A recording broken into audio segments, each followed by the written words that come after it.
War Commander Vexthal spent his remaining years in a human prison facility, trying to understand how his invincible empire had been destroyed by creatures they had dismissed as primitive.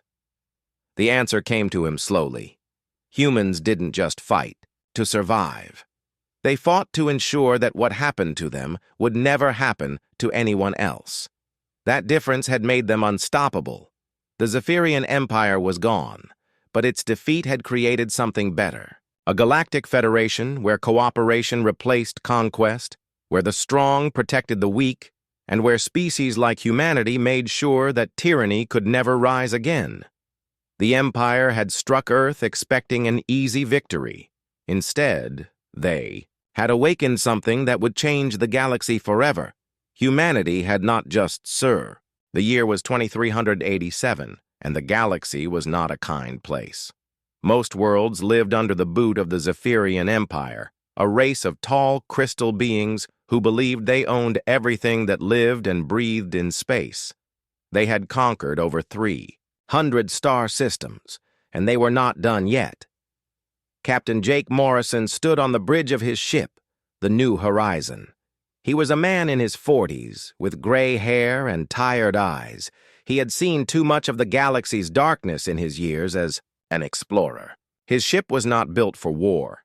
It was made to find new worlds and new life. But these days, most of what they found was death and fear. The alarm rang through the ship. Morrison's communication officer, Lieutenant Amy Foster, looked up from her station with worry on her face. She was young, maybe 25, with red hair tied back in a tight bun. "Captain, we are getting a distress signal," she said. "It is coming from the Cathara system." Morrison knew that name. The Cathara were peaceful beings who looked like large frogs with blue skin. They were smart and kind. They made amazing things using living matter instead of metal and circuits. They had never hurt anyone. "Put it through," Morrison said. The main screen filled with the image of Elder Velthana. She was old, even for her people. Her blue skin was pale, and her large eyes were filled with fear. Behind her, Morrison could see smoke and fire. "Please," she said in her soft voice. "We need help. The Zephyrians have come. They have given us 7 days to surrender, or they will kill us all. We have tried to talk to them. We have offered them everything we have, but they will not listen." Morrison felt his stomach drop. He had heard this story before. The Zephyrians did not just conquer worlds. They destroyed any race they thought was weak. The Cathara were doomed. "How many ships do they have?" Morrison asked. "Over 200, Velthana replied. "Their leader is General Zarthek. He says we are not worth keeping alive. He says weak races like us make the galaxy dirty." Morrison closed his eyes. 200 ships. His single exploration vessel would be like a fly against an elephant. But he could not. "Just leave these people to die. We will come to your system," he said. "I cannot promise we can help, but we will try." Velthana's eyes filled with tears. "Thank you. You are the first to answer our call. Even our old friends have turned away from us." The screen went dark. Morrison looked around his bridge. His crew was small, only 12 people. They were scientists and explorers, not soldiers, but they were good people. "Set course for Keth Ara," Morrison said. "Best possible speed." His pilot, Lieutenant Ben Hayes, was a young man with dark skin and quick hands. He looked worried. "Captain, that will take us 3 days. And when we get there, what can we do against 200 Zephyrian ships?" Morrison did not have an answer. The Zephyrians were 10 times more advanced than humans. Their ships were huge and covered in weapons. Their shields could stop anything humans could throw at them. And they were cruel. They enjoyed causing pain. Dr. Lisa Parker, his science officer, spoke up. She was a woman in her 30s with blonde hair and smart eyes. "Captain, I have been reading about the Zephyrians. They follow something called the Strength Code. They believe that only the strong deserve to live. They see kindness as weakness. That explains why they want to kill the Kithara, Morrison said. These people would not hurt a fly. To the Zephyrians, that makes them worthless. As the New Horizon jumped to faster-than-light speed, Morrison went to his quarters. He sat at his desk and stared at a picture of Earth. Humanity was still new to the galaxy. They had only been traveling between stars for 50 years. Most alien races barely knew they existed, but Morrison had seen what humans could do when they were angry. He had been in the border wars against the Centauri pirates. He had watched human ships fight against impossible odds and somehow win. Humans were not the strongest or the smartest race in the galaxy, but they were stubborn, and they did not give up when someone needed help. 3 days later, the New Horizon dropped out of faster-than-light speed near Kethara. What Morrison saw made his blood run cold. The Zephyrian fleet was arranged around the planet like a metal wall. Each ship was 3 times the size of his vessel. They were dark gray with sharp edges that looked like weapons themselves. "My God," whispered Amy Foster. "There are so many of them." Morrison counted the ships on his screen. 212. Each one could destroy his ship with a single shot. But between them and the planet, he could see smaller ships. Kethara vessels trying to evacuate their people. The Zephyrians were letting them run around like scared animals. "They are playing with them," Dr. Parker said. Her voice was angry. "They could end this right now, but they want the Kethara to suffer first." A new voice came over the radio. It was deep and cold. "Unknown vessel, this is General Zarthek of the Zephyrian Empire. You are in Imperial space. Leave now or be destroyed." Morrison looked at his crew. They were all watching him, waiting for his decision. He could turn around and leave. No one would blame him. His ship and crew would be safe. But down on that planet were millions of innocent people. People who had done nothing wrong except be kind in a galaxy that rewarded cruelty. Morrison opened the communication channel. "This is Captain Jake Morrison of the human vessel New Horizon. I request permission to speak with the Kethara leadership." There was silence for a long moment. Then Zarthek spoke again. His voice was amused. "Humans? I have heard of your kind. A young race with primitive technology. You are brave, I will give you that, but also very stupid. You have 1 hour to speak with the water breathers, then you will leave or I will add your ship to my collection of trophies." Morrison smiled grimly. 1 hour. It was not much time. But maybe it would be enough to figure out a way to help these people, even if it seemed impossible. As the New Horizon moved toward the planet, Morrison made a decision that would change the galaxy forever. He was going to find a way to fight the Zephyrian Empire. And if humanity had to stand alone against the darkness, then that was what they would do. The New Horizon landed on Kethara in a city that was half empty. Most of the blue-skinned people had already fled to the mountains or underground. The buildings were made of living coral that glowed with soft light, but now that light was dim, like the hope of the people who built them. Elder Velthana met Morrison at the landing pad. She was even older than she had looked on the screen. Her blue skin was wrinkled and she moved slowly, but her large eyes were still sharp and full of intelligence.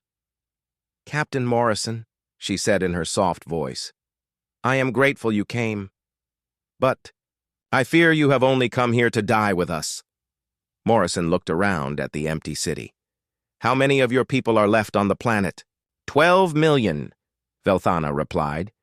"We have tried to evacuate them, but our ships are slow. The Zephyrians let some leave, but only to make the others more afraid.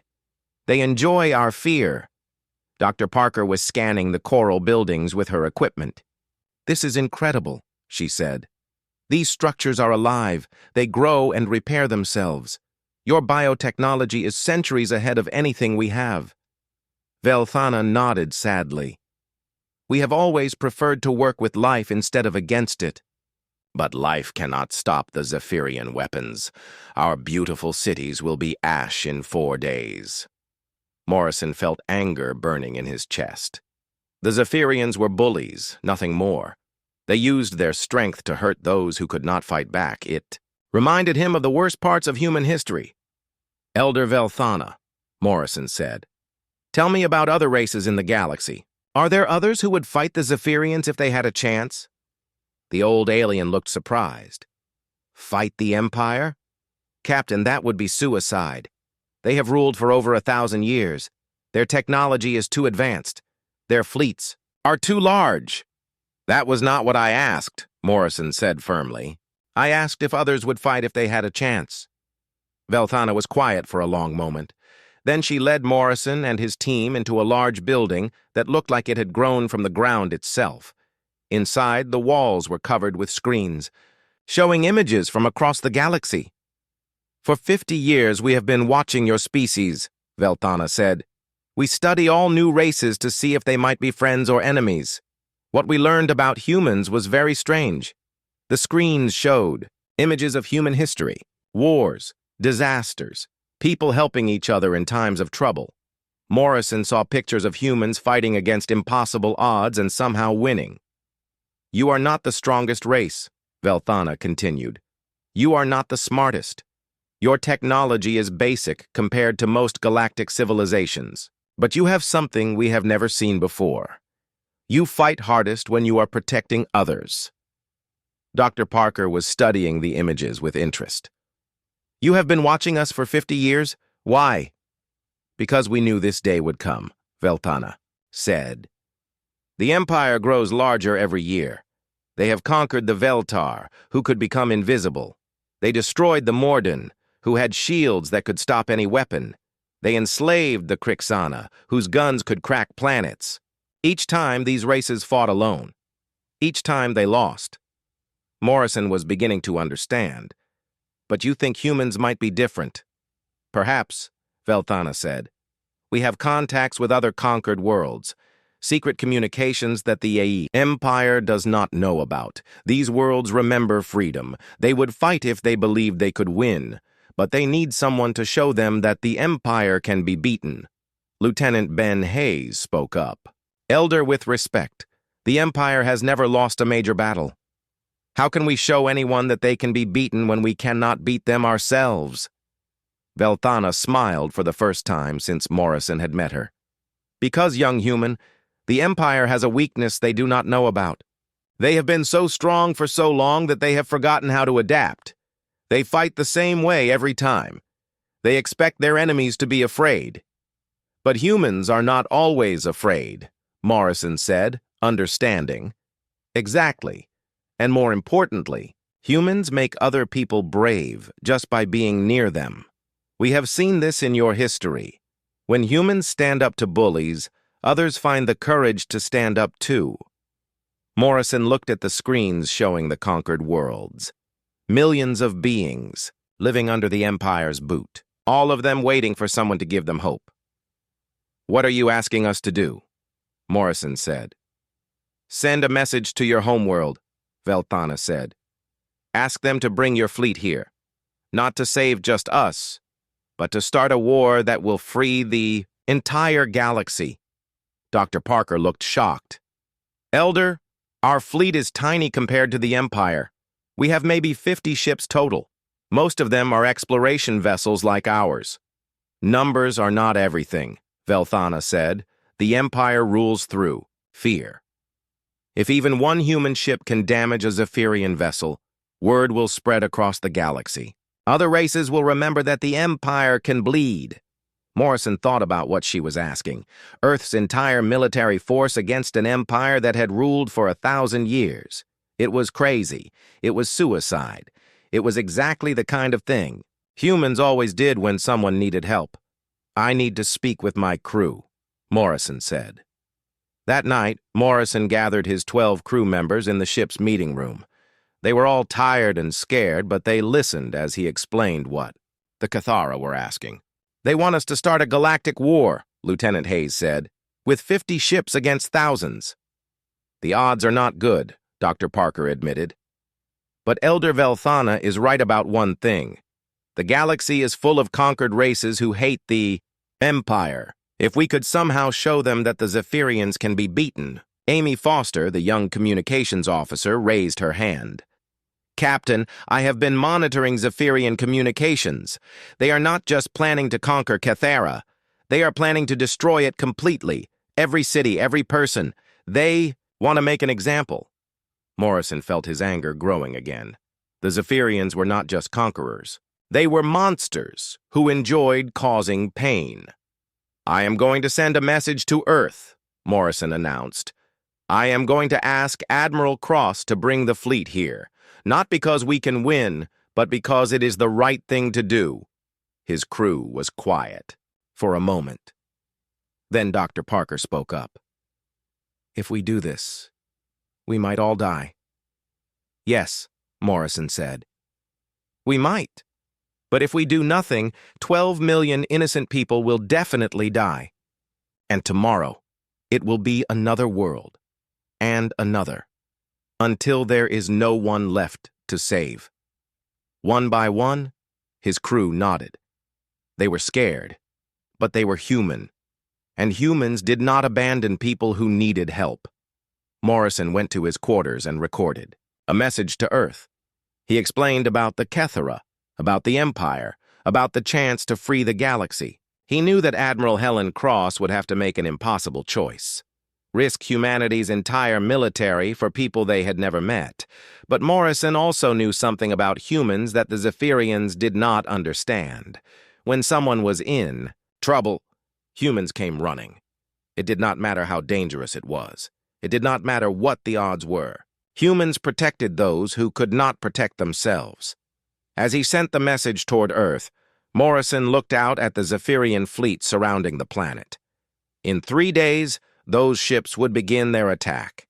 In 6 days, every living thing on Cathara would be dead, unless 50 human ships could somehow stand against an empire that had never known defeat. It was impossible. It was crazy. It was the most human thing Morrison had ever done. Admiral Helen Cross stood in the war room on Earth, staring at the holographic display that showed Morrison's message. Around the table sat the most important people in human government. The message had arrived just 6 hours ago, and already the debate was fierce.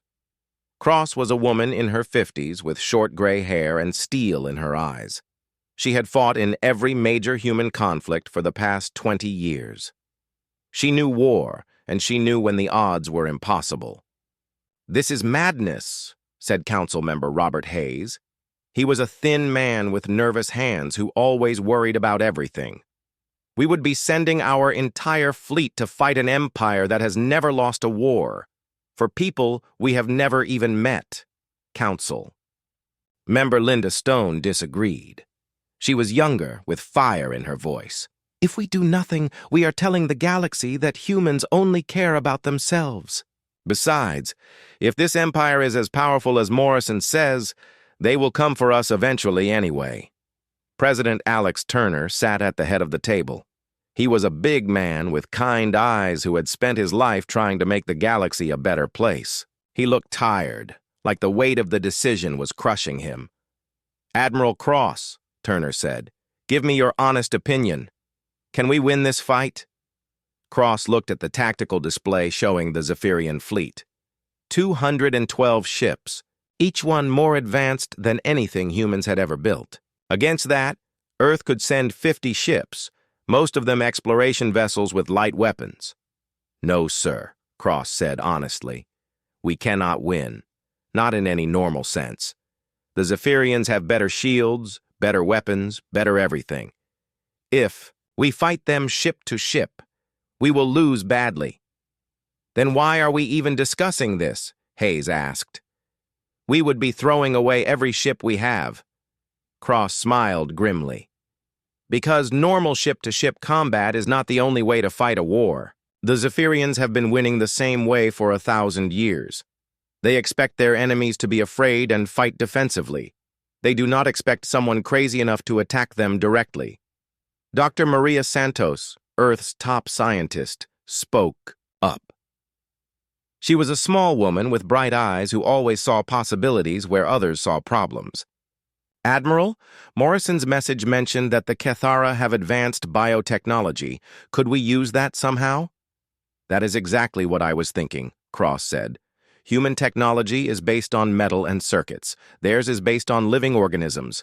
If we could combine the two, we could create something the Zephyrians have never seen before, Santos finished.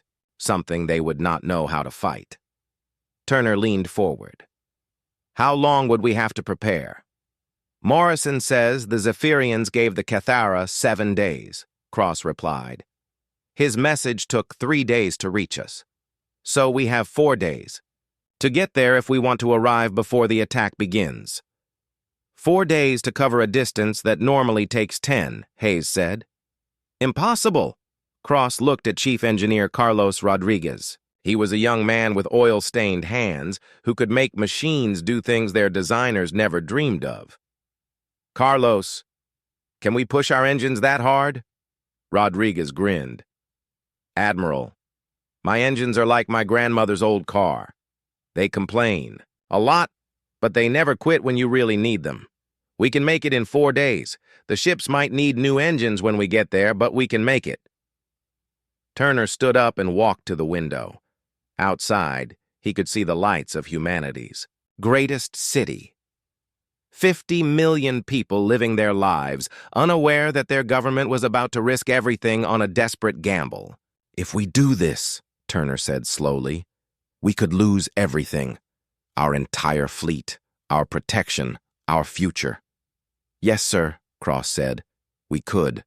But if we do nothing, we will lose something else, Turner continued. We will lose who we are. Humans. Do not abandon people who need help. That is what makes us human. The room was quiet for a long moment. Then Turner turned back to the table. Admiral Cross, prepare the fleet for immediate departure. We are going to Cathara. Hayes looked shocked. Mr. President, this is suicide. Maybe, Turner said, but it is also the right thing to do, and sometimes that is more important than being safe. Within hours, every human ship in the solar system was preparing for the fastest journey in human history. The flagship Liberty led the way, with Admiral Cross on the bridge pushing her crew to their limits. The ship's tactical officer was Commander Susan Clark, a woman in her 30s with red hair and a mind that could see patterns in chaos. She spent the journey studying everything Morrison had sent about Zephyrian technology and tactics. Admiral, Clark said on the second day of their journey, I think I see a weakness in their fleet formation. They arrange their ships in perfect, geometric patterns. It looks impressive, but it also makes them predictable. Cross looked at the tactical display Clark had prepared. Explain. They fight like they are putting on a show, Clark said. Everything is organized and beautiful. But that means once you understand their pattern, you know where every ship will be at any moment. And if we know where they will be, we can be somewhere else, Clark finished. We cannot match their firepower, but we can be where they do. Not expect us to be. Dr. Parker's voice came over the communication system from Morrison's ship. She had been working with the human scientists to understand Cathara biotechnology. Admiral, we have made a breakthrough, Parker said excitedly. The Cathara grow their technology instead of building it. Their computers are actually living brains. Their hull materials can heal themselves, and most importantly, they can adapt. Adapt how? Cross asked. Their ships learn from damage, Parker explained. If you shoot them with a laser, their hull develops resistance to lasers. If you hit them with missiles, they grow stronger armor. The Cathara have never used this for war because they are peaceful. But if we could combine this with our weapons... Cross began to see the possibilities. Our ships could get stronger during battle instead of weaker. Exactly. The Zephyrians have never faced an enemy that gets more dangerous the longer the fight goes on. As the human fleet pushed through space at dangerous speeds, word of their mission began to spread. The Cathara had contacted other conquered worlds through their secret network. Across the galaxy, enslaved races began to whisper about the young, species that was willing to fight the Empire. On a dozen different worlds, beings who had given up hope began to dream of freedom again. The humans were coming. Maybe they would lose. Maybe they would all die. But for the first time in centuries, someone was willing to stand up to the Zephyrian Empire. Admiral Cross stood on her bridge as they approached the final jump to Cathera. Her fleet was small and her ships were damaged from the hard journey. Against them waited the most powerful military force in galactic history. "All ships, this is Admiral Cross," she said over the communication system. "In a few minutes, we will drop out of faster-than-light speed and face an enemy that has never been defeated. The odds are against us. We will probably die. But we will not die as cowards. We will die as humans, protecting those who cannot protect themselves." Her crew cheered. Across the fleet, 50 ships full of human sailors prepared for the most important battle in galactic history. The Zephyrian Empire had ruled through fear for 1,000 years. They were about to learn that humans were not afraid of bullies. Cross looked at the countdown timer. 30 seconds until they dropped back into normal space. 30 seconds until a handful of human ships challenged an empire. "All ships," Cross said quietly. "Remember who we are. Remember why we fight. For humanity. For freedom. For everyone who cannot fight for themselves." The timer reached 0. The human fleet dropped out of faster-than-light speed and into legend. The human fleet appeared in space near Cathera like ghosts suddenly becoming real. 50 ships against 212. The Zephyrian vessels were massive and dark, arranged in perfect lines around the blue planet. The human ships looked tiny by comparison, like children's toys facing real weapons. General Zarthek stood on the bridge of his flagship, a monster of metal and crystal that was 5 times larger than the human vessel Liberty. He was tall even for a Zephyrian, with crystal skin that glowed with angry red light. His 4 arms moved as he studied the new arrivals. "Humans," he said to his officers. His voice was like glass breaking. "I have heard stories about this race. They are young and stupid. They think courage can replace intelligence." His tactical officer, a smaller Zephyrian with blue crystal skin, looked nervous.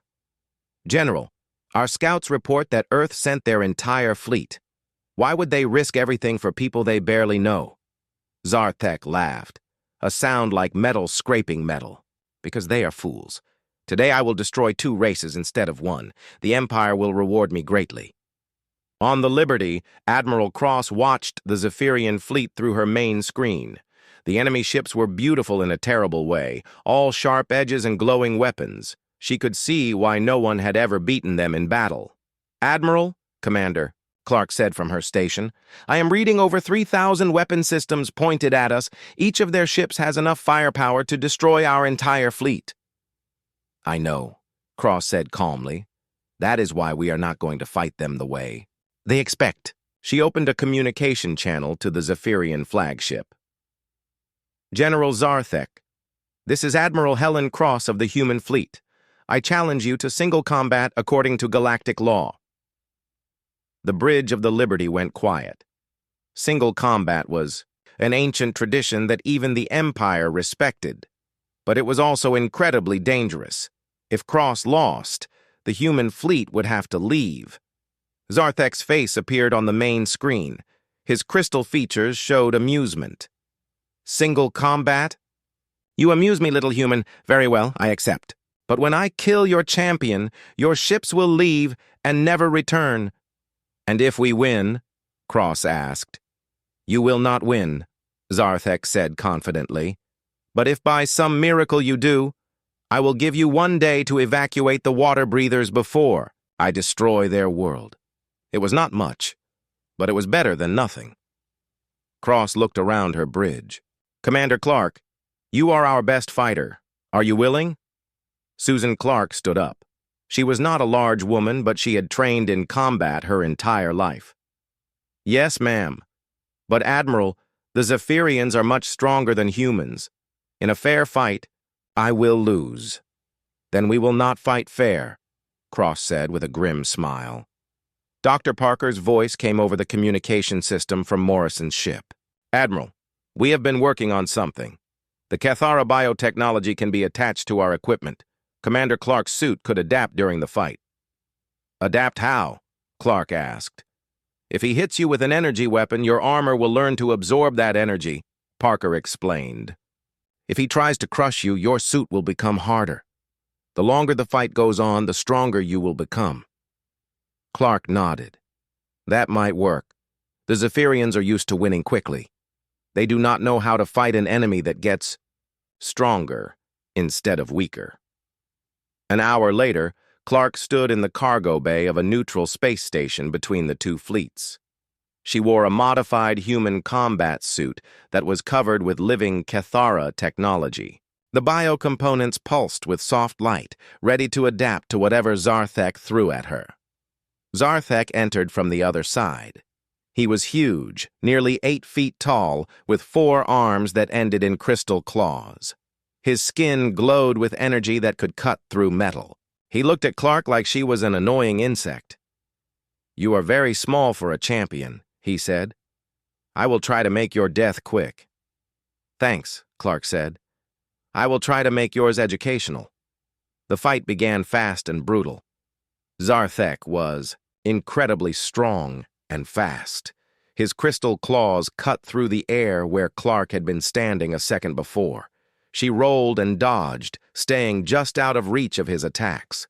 Across the galaxy, millions of beings watched the fight on their communication screens. Conquered races held their breath as they saw a human face a Zephyrian general in single combat. For most of them, it was the first time they had seen anyone challenge the Empire in centuries. Zarthek caught Clark with a blast of energy that threw her across the room. She hit the wall hard and did not move for a moment. The general smiled, thinking the fight was over, but Clark's suit was learning. The biocomponents absorbed the energy from the blast and used it to make the armor stronger. When Clark stood up, she was glowing with the same energy that Zarthek had used against her. "Impossible," Zarthek said. "No armor can absorb Zephyrian battle energy." "Human armor cannot," Clark agreed. "But this is not just human armor." She charged at him, moving faster than she had before. The biocomponents had studied his movements and were helping her predict his attacks. She ducked under his claws and hit him hard in the chest. Zarthek staggered backward. No one had ever hurt him in single combat before. His crystal skin was cracked where Clark had hit him. The fight continued for 20 minutes. Every time Zarthek hurt Clark, her suit learned from the damage and became more resistant. Every time he tried a new attack, the biocomponents adapted to counter it. Clark was getting stronger and faster while Zarthek was getting tired and confused. Finally, Clark found her opening. Zarthek swung all 4 arms at her in an attack that should have ended the fight. But Clark's suit had learned his pattern. She slipped between his arms and hit him in the neck with all her strength. Zarthek fell to the ground and did not get up. The cargo bay was silent. Across the galaxy, conquered races stared at their screens in shock. A human had defeated a Zephyrian, general in single combat. The Empire was not unbeatable. Clark stood over Zarthek's unconscious body. "That was for everyone you have hurt," she said quietly. When she returned to the Liberty, the entire human fleet was celebrating. But their celebration was cut short when Zarthek's second-in-command appeared on their communication screen. "I am Commander Velthok," the Zephyrian said. His crystal skin was purple with rage. "Your champion fought with illegal technology. The combat was not fair." "The combat was according to galactic law," Admiral Cross replied. "Your general lost. Honor the agreement." "I honor nothing," Velthok snarled. "The Empire does not lose. To primitives. All ships attack. Destroy the humans and burn the planet." The Zephyrian fleet began to move, abandoning their perfect formation as they rushed to attack the human ships. Their weapons powered up, ready to destroy the tiny human fleet in minutes. But Cross was ready for this. She had never expected the Zephyrians to honor their agreement. They were bullies, and bullies always cheated when they started to lose. All ships, Cross said over the communication system, execute Battle Plan Omega. Show them what humans do to cheaters. The human fleet split apart and scattered in all directions. Instead of staying together like most fleets, the human ships spread out across the entire battlefield. Each ship was alone, but they were all connected by their communication systems. The Zephyrians had never faced tactics like this. They were used to fighting enemies who stayed in formation and tried to protect each other. The human ships were like a pack of wolves, attacking from every direction at once. Captain Morrison led a group of smaller ships in hit-and-run attacks on the edge of the Zephyrian formation. They would appear from behind an asteroid, fire everything. They had then disappear before the enemy could respond. The biotechnology that Dr. Parker had installed on the human ships was working perfectly. When Zephyrian weapons hit them, the living hull materials learned to resist that type of damage. The human ships were actually getting stronger as the battle continued, but they were still badly outnumbered. For every Zephyrian ship they damaged, 3 more would appear to take its place. The human fleet was fighting bravely, but they could not win through courage alone. Then something unexpected happened. New ships began appearing at the edge of the battlefield. Not Zephyrian ships, not human ships. Ships from a dozen different races that had been conquered by the Empire. The galaxy was waking up, and it was angry.